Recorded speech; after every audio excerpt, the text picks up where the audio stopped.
요한이 전한 거룩한 복음입니다.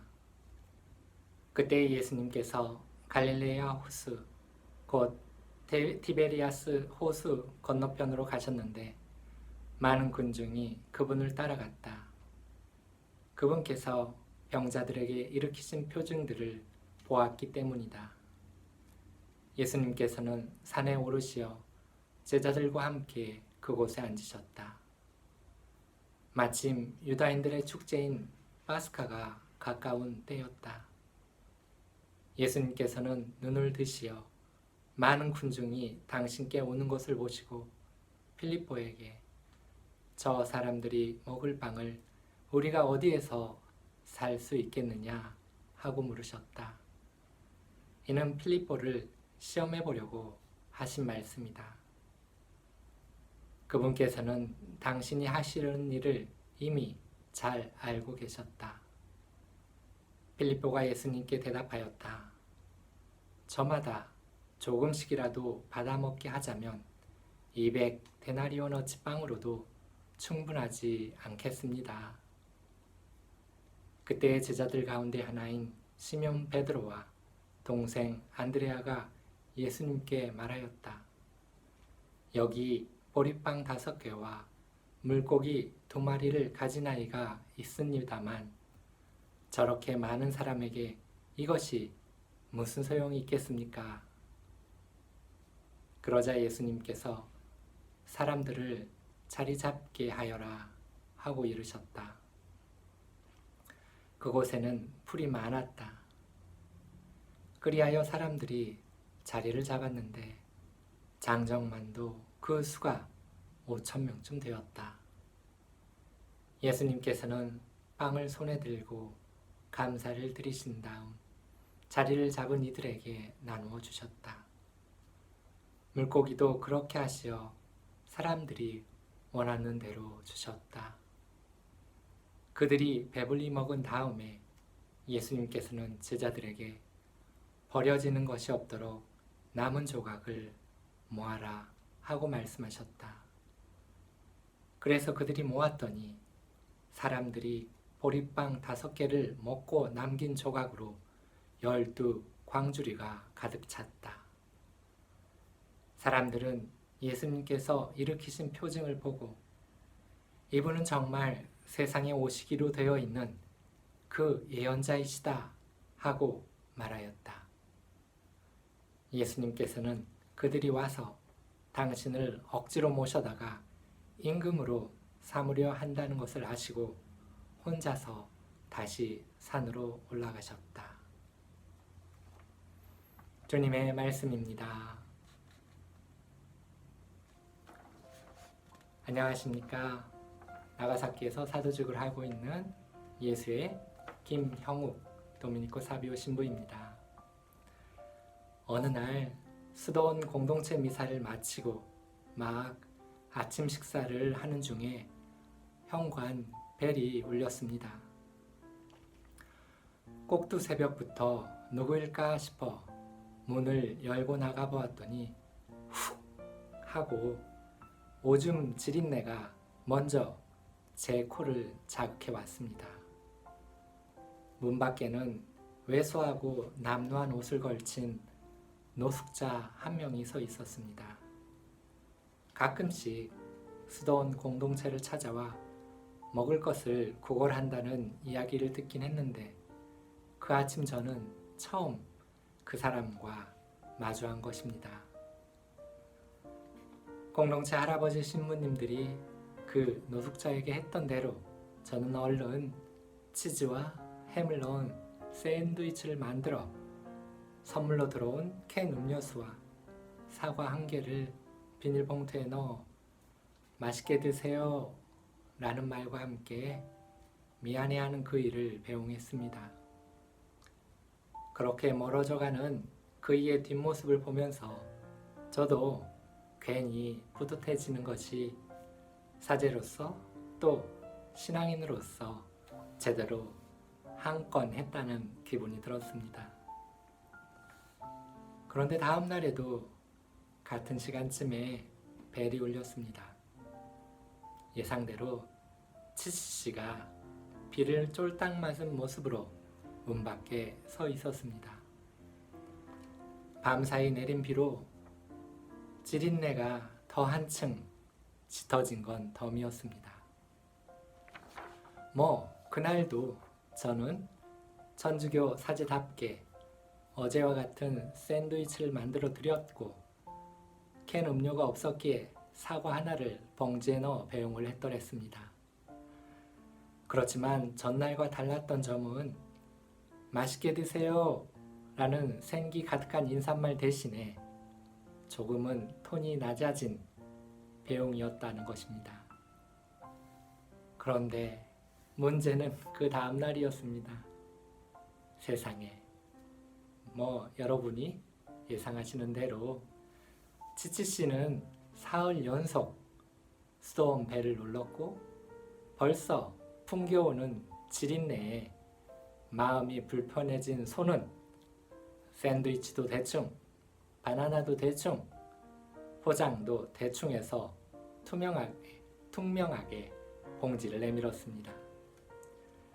그러면서 치치씨, 이렇게 매일 찾아오시면 곤란합니다. 이곳은 수도원이지 무료 급식소가 아닙니다. 가끔씩 배가 고파 찾아오는 것은 괜찮지만 이렇게 매일 오실 것이라면 제가 시청 복지센터를 소개해 드리도록 하겠습니다. 라며 급기야는 뾰족한 말을 내뱉고 말았습니다.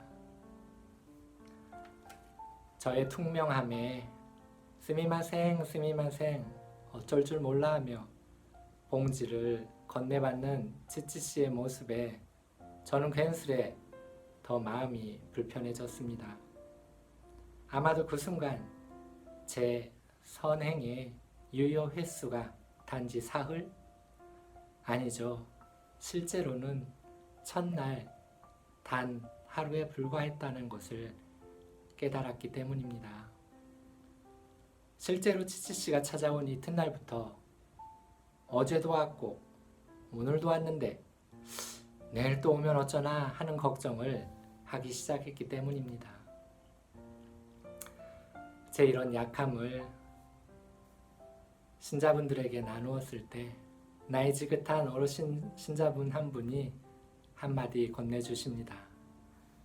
사비오 신부님, 그래도 신부님은 낯선 이에게 3번이나 음식을 대접하지 않았습니까? 일본의 어느 노숙자도 이제는 가정집 배를 누르지 않습니다. 우리나라는 그런 나라가 되었습니다. 빵을 주지도 않을 뿐더러 오히려 경찰에 신고해버리는 사회가 되었습니다. 그럼에도 신부님은 수도원 문을 열고 빵과 음료와 과일을 대접하다니 그것도 3번이나 그러셨다는 것은 저희가 보기에는 예수님의 말씀을 아주 잘 실천하신 것입니다. 그러니 너무 부끄러워하지 마십시오.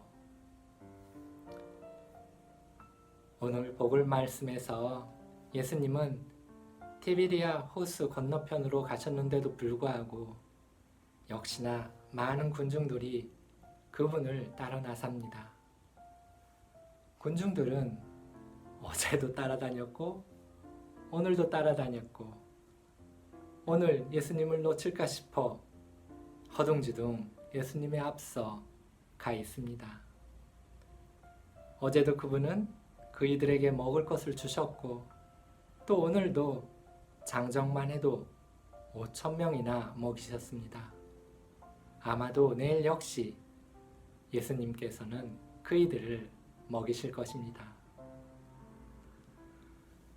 예수님께서는 비를 흠뻑 맞고 있는 수많은 치치씨들에게 제자들의 걱정과 200데나리온이 어디 있냐는 불만에도 불구하고 먹을 것을 찾아 먹이시겠지요? 우리가 닮고 싶은 예수님은 그러한 분이십니다. 좋으신 아버지, 저희는 많이 약합니다. 또 새가슴에 겁도 참 많습니다. 낯선 이에게 문을 열어주지도 않습니다. 그러니 아버지, 저희가 이렇듯 부끄러운 모습에도 조금이라도 예수님을 닮을 수 있는 은총을 허락하소서. 지금은 단 한 명뿐이지만 예수님을 닮아 장정만도 5,000명이라도 두려움 없이 환대하고 섬길 수 있는 은총을 허락하소서. 그럴 수 있기를 아버지께 간절히 청합니다. 아멘.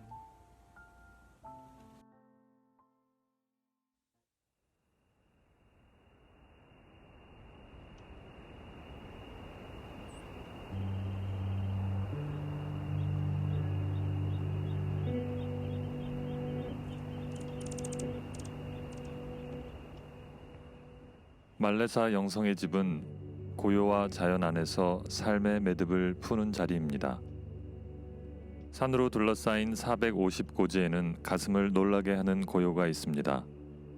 그 고요함에 젖어 들어갈수록 자연이 선사하는 심포니가 들리기 시작합니다. 바람소리와 물소리가 들리기 시작하고 새들의 지저김, 동물들 소리가 마음을 흔듭니다. 저녁이 되면 밤하늘에 수놓는 별빛들이 또 다른 심포니를 들려줍니다. 그간 잊고 지냈던 하늘의 별빛들에 감동하면서 하루를 아름답게 마감합니다.